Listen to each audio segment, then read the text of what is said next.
hurmatli Instagram obunachilari hamda meni qo'llab-quvvatlab turgan barcha yaqinlarimga. Mana bugun Kidinga obyektimizdagi o'chog'imizni qurib bitkazdik. Mana xonadondagi bemalol mana oldingi videolarda aytib o'tganimdan 200 ta 300 ta mehmon kelsa bemalol kuzatadi. Mana bunisi esa uy ro'zg'orda oilaviy sharoitda ishlatiladigan narsamiz. Endi mana bu o'ng tomonimizda unvonli bo'ladi.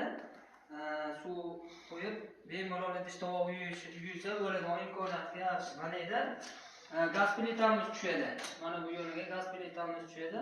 Xon taxta qo'yib olsa ham bo'ladi.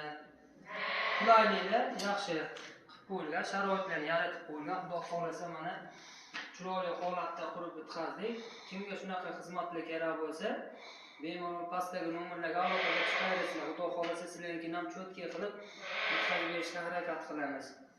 Yoqqan bo'lsa like, podpiska bo'lsa, yaqinlaringizga jo'natib qo'yasiz. Kimga shunaqa xizmatlar kerak bo'lsa, aloqaga chiqaverasizlar.